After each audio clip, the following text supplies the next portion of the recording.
cool thing about it is that it's pretty interactive. Like if you're standing there taking photos on your phone to post something on Instagram, you'll probably get a dance. Hey, it's Robert Morris from the Virginia-Pilot and Pulse, back again here, hanging out at the Scope Arena in downtown Norfolk, where they're going to have the first annual Virginia Bacon Festival on Saturday. It's going to be from 11 a.m. to 4 p.m. Saturday, but I don't know if you have an idea how much bacon they're going to have here. They're going to have everything from bacon lollipops to chicken fried bacon, which sounds horrible and awesome at the same time, to Kevin Bacon bacon, to having a bacon confessional booth, where people are going to sit in there and you can confess your guilt of eating bacon.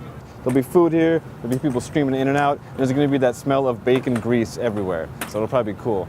If you're into different kind of religion, you might want to head over here to the Chrysler Hall Saturday night, where there's going to be jazz great Wynton Marsalis playing with the Abyssinian Baptist Church gospel choir to perform this Abyssinian Mass, which is it's a great example of taking jazz and gospel and mixing the two art forms together. That is going to be at 8 p.m. Saturday. If all this sounds a little too adult for you, maybe you want to be at Town Point Park in Norfolk, which is over that way, Saturday morning into the afternoon, where it's going to be the Children's Festival. Obviously, they're going to have a bunch of people in costumes smiling at kids. They're going to have games and puzzles and things that kids can jump on. Not here in Norfolk, but over in Virginia Beach at the Sandler Center, there's going to be Nonsense playing all weekend. You know, it's that time-tested show where there's nuns doing goofy stuff like singing, making jokes, dancing, and all that fun stuff. That's going to be all weekend, 8 p.m. Friday and Saturday night, and then 2 p.m. Saturday and Sunday as well.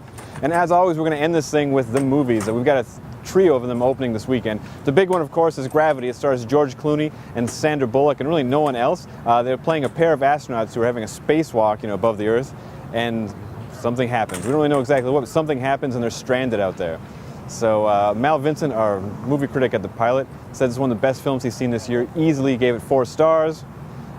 He really, really recommends it. The other movie is Runner, Runner, which stars Justin Timberlake as a college kid who gambles away his tuition. So instead of trying to, work for more of it, he goes to this remote island where the guy who took his money lives, and then instead of just taking his money, he somehow gets embroiled into this gambling underworld where Ben Affleck rules. Mal hasn't seen that yet, so I don't know what he says, but I'm sure it's awesome. And then the third film opening is Grace Unplugged. It's a Christian film about a woman who wants to be a musician but is struggling with the idea of celebrity versus staying true to her faith and all that kind of stuff. The interesting thing about this movie, it's produced by a local man, Chris Zarpis of Virginia Beach. He's got a background in Hollywood, and he lended some of that to this movie because it's a project that he really, really believed in. Hey, as always, if you want something else to do or none of these things appeal to you, you can go to HamptonRoads.com or read an issue of Pulse, and there's tons of information. Find out what to do.